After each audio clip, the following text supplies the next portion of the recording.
সত্যি সত্যি পাগল হয়ে গেছে না।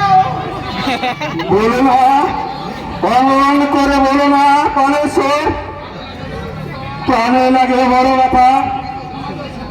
তুমি তো জানো সাবধান, পাগলার ডাকা গেলে রে তোমার রাধা তোমারই হয়েছে পাগলিনী।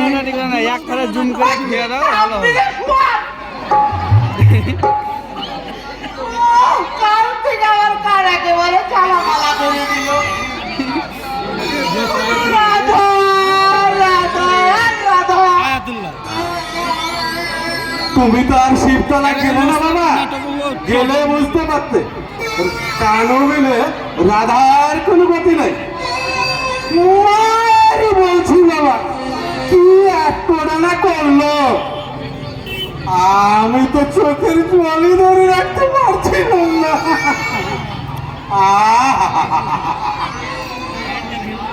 সে কি আকল আর না, এখনো কানে ভেসে আসছে।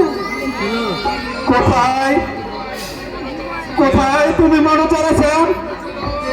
দেখা দাও, দেখা দাও। আমাকে না করে ভিজতে যাবে। এটা শেষ করে চল। হ্যাঁ,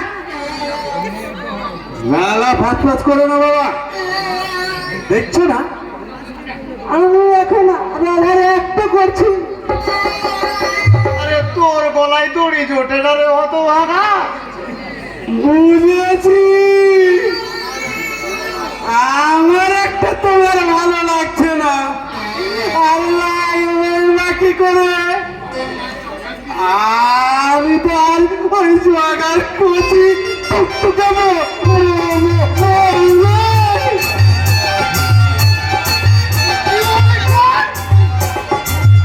চিৎকার করো না, তুমি যা আমি ঠিক তাই বলেছি।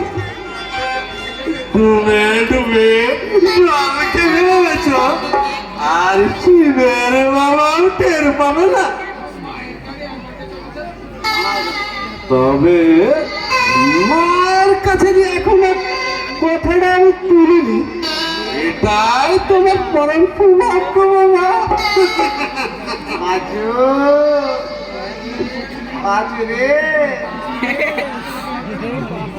আয় মা। কি বললে বাবা? তুমি যখন সূর্যের মতো নরম হয়ে গেল কেন? ভালো আছি বাবা।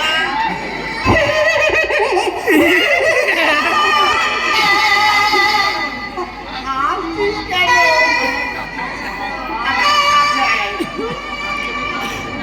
আমি তোকে কতদিন আদর করে সোনা মানে।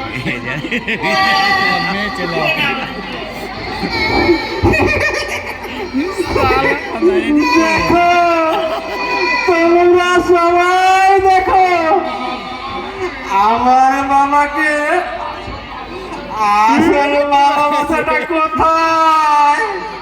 ওই জায়গার বিধবা শালিকে লুকিয়ে রেখে আমাকে কেমন নকল ভালোবাসা বাসছে। অমন করে বলিস না পাচু, তুই তো আমারই সব বাবা। তাই বলে তাই তো চট করে আমাকে 10টা টাকা দাও তো। 10 টাকা? বারে, এই যে তুমি বললে আমি তোমার সব, তাই বলে না, অত টাকা আমি দেবো না। দেবে না তো? তবে আমি চললাম। ওরে যাচ্ছিস কোথায়? মায়ের কাছে। তোমার সব কথা আমি পাস করে দেবো। পাচু, আরে ও পাচু, আরে কি রে পাচু? এই তোকে আমি সত্যি সত্যি টাকা দেবো না বলেছি নাকি? হ্যাঁ,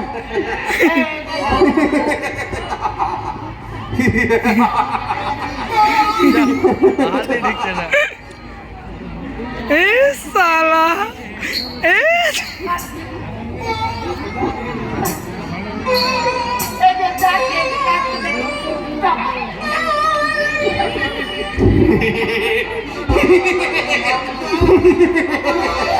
আবার কি হলো রে, হাসছিস কেন? তোমাকে দেখে আমার পুরানো সেই একটা কথা মনে পড়ে গেল। কি কথা? ওই যে ঠেলাই না পড়লে বিড়াল গাছে ওঠে না।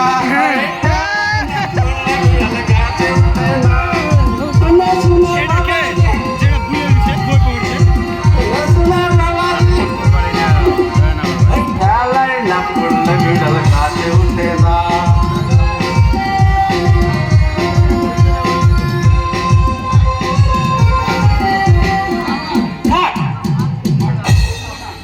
বাকিটা আর বলবো না। আমার খুব লজ্জা করবে।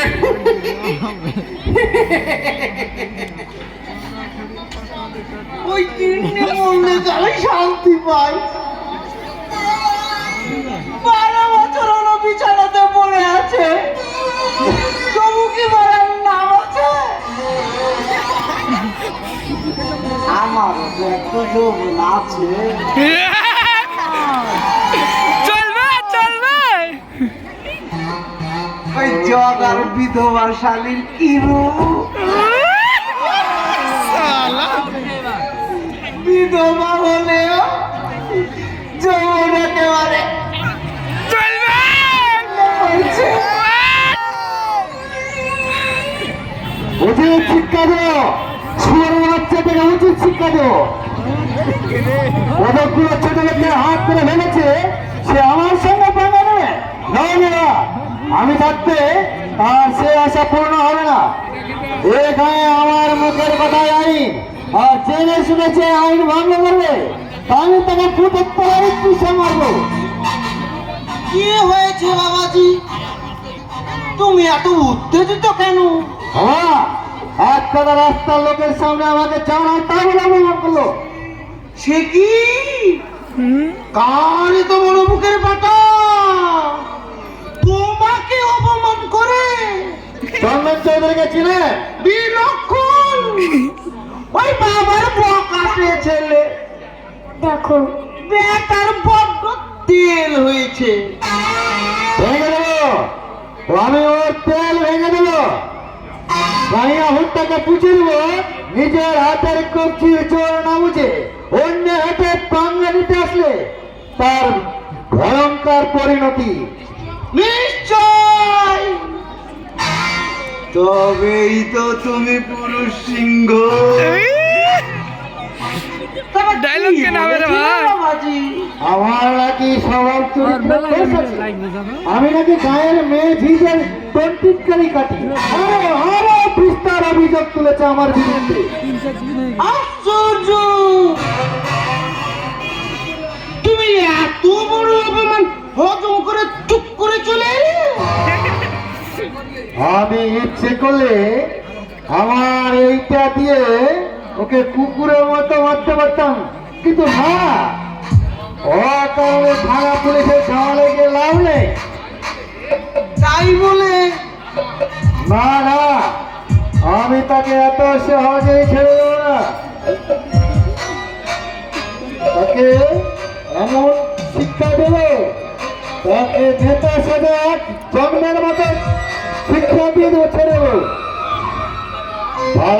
ভাড়া করা গুন্ডাগুলো তাকে রাতের অন্ধকারে গলায় ফাঁস দিয়ে ফোন করে গাছের ডালে ঝুলিয়ে দিবে, আর লোকে দেখে ভাববে আত্মচন্দনা ক্ষত বিক্ষত চন্দন চৌধুরী আত্মহত্যা করেছে।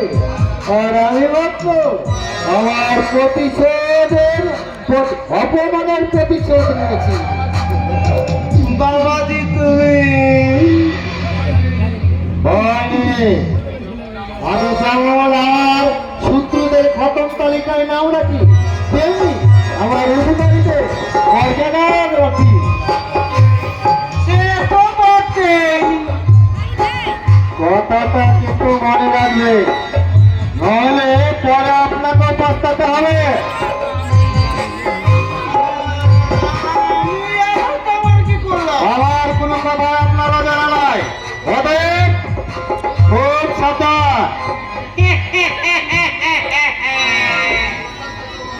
চিনা যাবে না। তুমি নিশ্চিন্ত থাকো বাবাজি, আমার দ্বারা তোমার কোনো ক্ষতি হবে না। হ্যাঁ, একটা কথা বলছিলাম বাবাজি। কি কথা? চন্দন তো মরবে, এখানে দেখালি এখানটা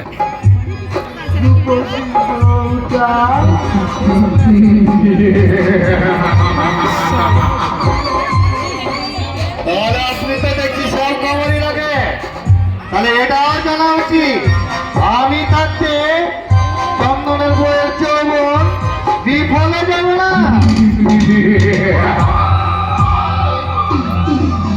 জয় জয় গুরু,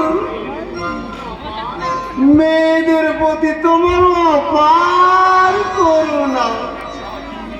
এই রামের সাহার জীবনে কত মেয়ে এলো আর কত মেয়ে গেল, কিন্তু আমার লক্ষ্যপথ থেকে একটুকু সেরে দাঁড়ায়নি। তার মানে আমার জীবনটাকে সম্পূর্ণভাবে উপভোগ করতে চাই, আর তার জন্য আমার জীবনে নবতম সংযোজন হবে চন্দনের সুন্দরী